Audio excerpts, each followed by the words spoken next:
When Savita Kamble goes door to door in Pune's Pate Sanskriti Housing Society at 8:30 in the morning, she is handed carefully segregated waste.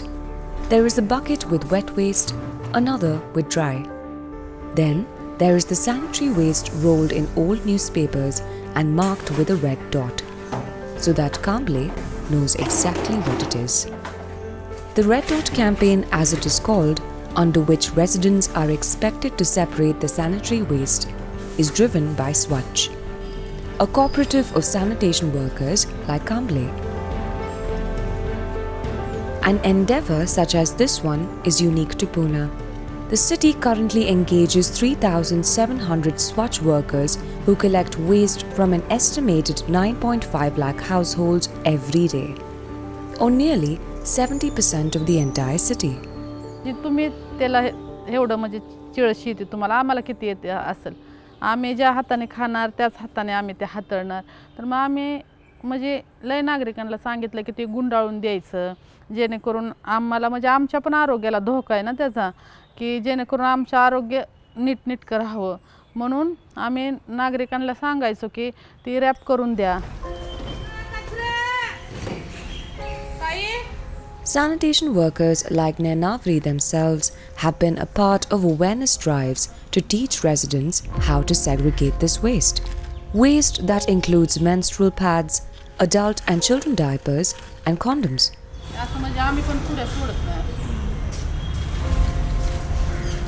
While the effort has been largely successful, it has taken Swachh nearly a decade to get here. The director of the cooperative tells us. Basically, Swachh being a cooperative of waste pickers, our essential focus is looking at what are the issues that plague informal waste pickers and even those who have been integrated into the solid waste management system. And so really the issue of sanitary waste is something that came from the waste pickers themselves. When we were engaging with them to find out what are the issues that they face, and there are many basic issues like lack of segregation, non-payment of user fees, timing, coordination, so on and so forth. But when we started looking at the material, the big issue that came out is that there's a lot of non-recyclable material and that there's a lot of sanitary waste which is soiled with human feces, with blood, with urine, and that it comes either open, and so when waste pickers are sorting through material to send our waste for recycling, they end up coming against it and soiling their hands with it, or that it is actually hidden inside other recyclable material, inside cardboard, inside paper, and they are not told that it is over there. And so it became a real affront to their dignity when they are trying to handle it. And so really the issue came from the waste pickers to say what is it that we can do about this issue, and that has been the core motivation to find out a dignified way of solid waste management where waste pickers have been integrated into the system.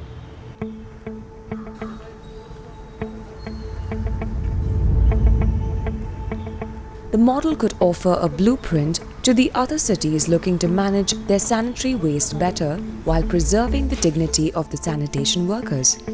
On the whole though, sanitary waste segregation is a huge challenge in India. Solid waste expert Hamsa Iyer adds context to the numbers. India's population is estimated by World Bank in 2023 as 141 crore people. Now, if you were to just to cut that demographic and understand how many women, that would be about say 56.4 crores. Even let's take a subsection of that, and that's about 30% of those would be potential menstruators, those who are in their menstruating phase. That's about 17 crore people. Add a couple of other genders also who menstruate. So all of that put together is an approximated 17 crore people. Now let's break it down on the other side in terms of how much does one menstruator sort of, how many sanitary pads do we use? So assuming 20 in a cycle, to now multiply that by 12, that's about 250 pads per person. And now multiply that by 17 crores, and because you have that volume, where does all of that waste go? It goes straight to a landfill, it goes to a dump yard. And there it's not just a pile of sanitary waste, it's bunch of other things that are coming together along with those sanitary pads, along with those adult diapers, along with those baby disposable diapers. All of that is coming together, and it's impossible for you to look at a treatment that's at that scale. As access to hygiene products has improved, so has the problem of waste. Much of this waste is not biodegradable and when burnt releases toxic gases, as plastic tends to be a big component of sanitary products.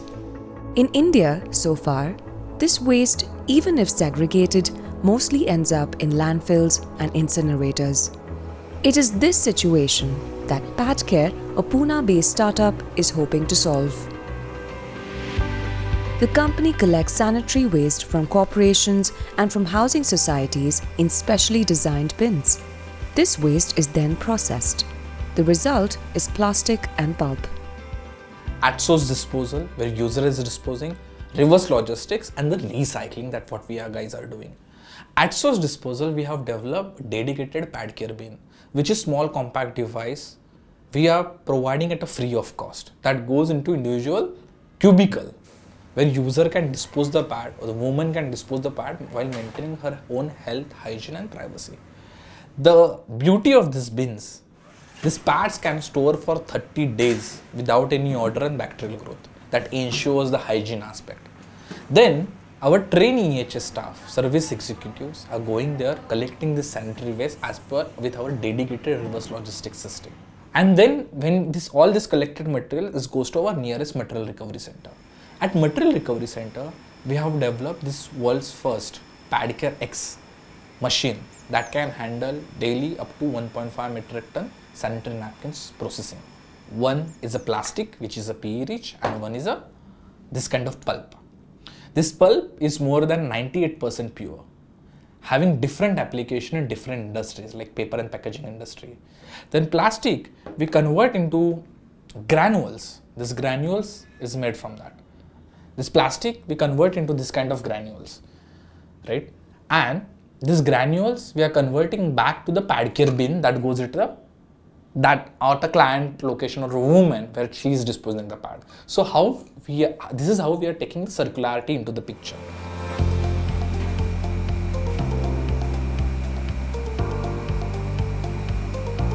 The technology at PadCare works on a core principle of 5 Ds: disinfection, deodorization, decolorization, disintegration, and deactivation of superabsorbent polymers.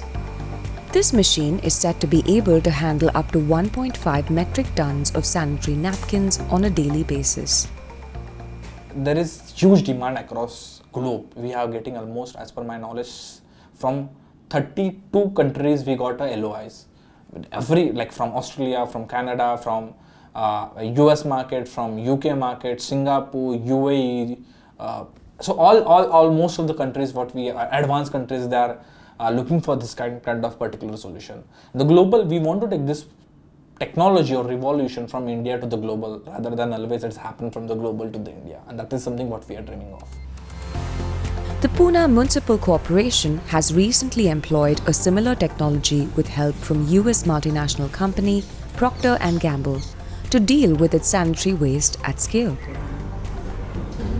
The company claims that the technology will recycle diapers and sanitary napkins to deliver raw materials, but because of its early stages, is hesitant to divulge details. This makes PMC the first civic body in the country to process sanitary waste.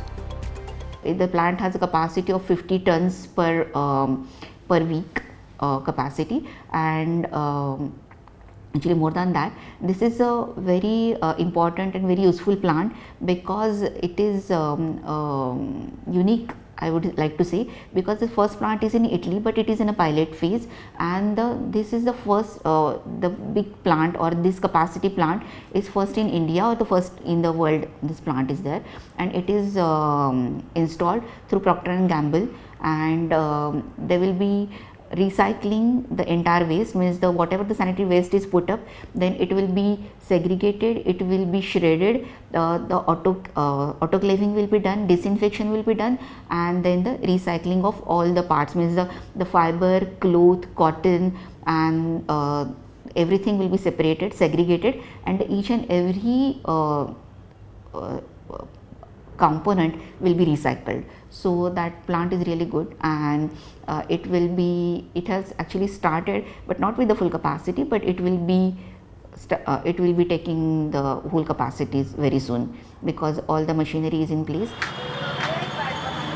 Experts point out, however, that it is the manufacturing companies that are a big problem because they don't have a solution to the waste they manufacture. P&G's attempt to fix that problem, although much needed, might not be an end in itself, experts say. The larger issue is of waste generation itself. I think the first important elephant that we need to address in the room is behavior change. How do you get everybody to behave in a certain way with their sanitary waste, right? The second piece which I really like is where you have far more fun engaging conversations on women and you talk to them about what are these really cool options. So for example, my idea of a cloth pad was very, purane zamane ka, some torn rag or whatever, until I found out that they're so pretty looking, right? Even that can be a great conversation to initiate with people and get them to understand how to use it. Dhoop mein sukhana kyun zaruri hai? Just like how you would do that for a child's langot, you have to do that for yourself. Put hygiene as a common point, and there you can have like multiple level engagements. Say for example, our menstrual cups are really the new thing. There are different brands that give you menstrual cups. How do you handhold them to be able to use the menstrual cup, right? An effective response system will need manufacturers, individuals, and the administration to work together. As segregation is first meant to happen at homes, community awareness and open communication is critical. A missing piece, however, is changes at the manufacturing level itself, to change focus to mass-produced products that are reusable. While options like menstrual cups and cloth pads have entered markets, they have barely made a dent. About 1 to 2% of India's population is said to use menstrual cups. Experts point out that the problem of sanitary waste management is a solvable one, but not until large-scale manufacturers, coupled with policy push, help citizens make sustainable choices on a daily basis. Thanks for watching Eco India. If you like the story, please give us a thumbs up and subscribe to Scroll.in on YouTube.